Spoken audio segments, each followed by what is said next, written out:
this today does us justice because this is informal. Obviously, it's great to have the Minister for Emergency Services, thank you kindly, and our Commissioner with us, just to address the forum, and then also we'll have a couple of formalities at the end of that. We do have one guest that hasn't arrived as such, but we're going to proceed anyway. That's the Shire President of the Shire of Serpentine Jarrahdale. So, Minister, thank you. Thanks very much, Greg, and good afternoon, everybody. Can I acknowledge that we're on the land of the Whadjuk people of the Noongar Nation today, and pay my respects to elders past, present and emerging. I want to acknowledge my parliamentary colleague who's here, Hugh Jones, MLA, the member for Darling Range, over there with his hat on, to the Emergency Services Commissioner, Darren Clem, AFSM, to WA Police Superintendent Don Wood, who's here. Certainly changed. Early on incidents included explosions and railway and aircraft accidents. And in 1968, it was an earthquake when the town of Meckering was flattened by a quake that was felt as far away as Perth.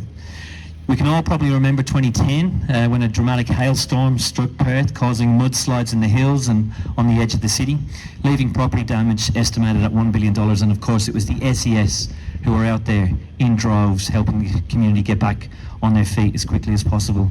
And then in 2014, SES volunteers were part of the search for Malaysian Airlines flight MH370, which of course is still an unsolved mystery a decade later.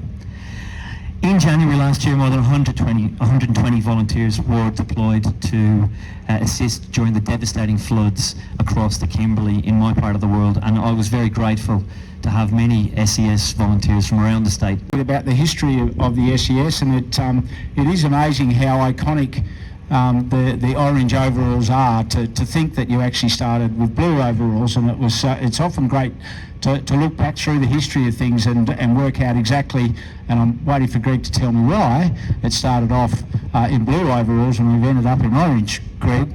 But what a great thing, and you are roundly admired, and one of the great strengths of the SES is that it doesn't matter what state or territory you go to in Australia, everybody wears orange. So it's such an iconic colour and so connected through to the branding and people's visibility of what the SES is.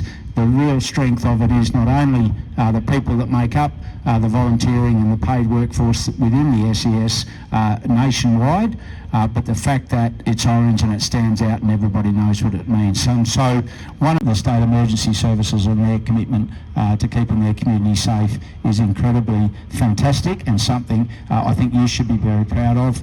Certainly I'm very proud of the state emergency service here in Western Australia and the service that you provide to your community. I want to congratulate you.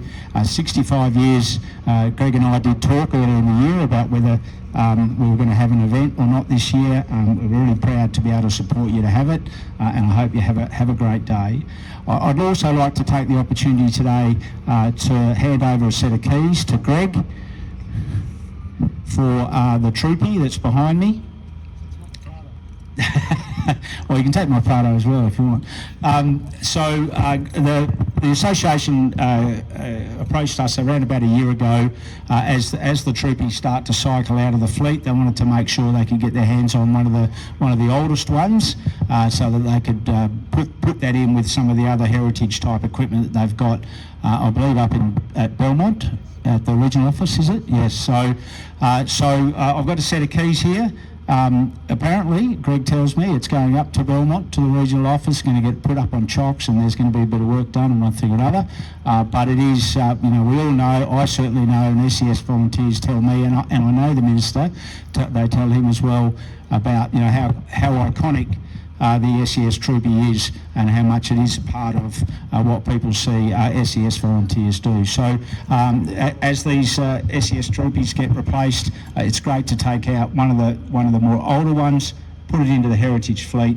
So congratulations. I'll hand over these keys to Greg. Thank you.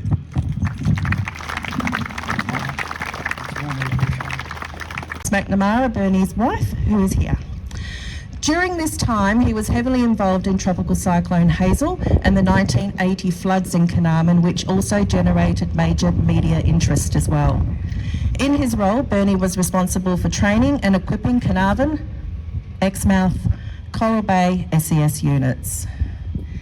In 1988, the family moved to Perth, And this is where Bernie became the regional coordinator for Metro South. And I know we've got Rockingham here today, we've got Melville, we've got Gosnells, and also the other SES units who aren't here today. He was their local coordinator for them. Bernie has a flair for mentoring staff, volunteers, and our SES youth.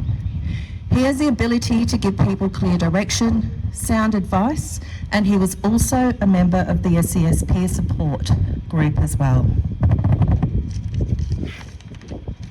And in 2009, he was awarded the Emergency Services Medal as well.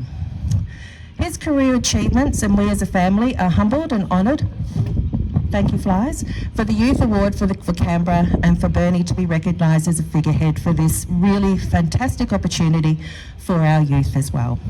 So on behalf of Bernie's wife Loris, his daughter Louise and his son David, who are here today, we would like to thank you very much. Enjoy the rest of the day and look forward to another 65 years where we may have Bernie's grandson standing here today as well. Thank you.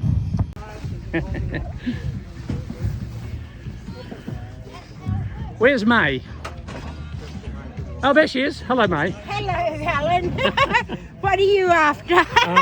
65 years worth of photos. Good to see you all working together as a team. I'd expect nothing less. This on arrival. Hello, Greg. This is Mandra. Are you training enough? This is Mandra. Hi, Mandra. Good afternoon, section, please.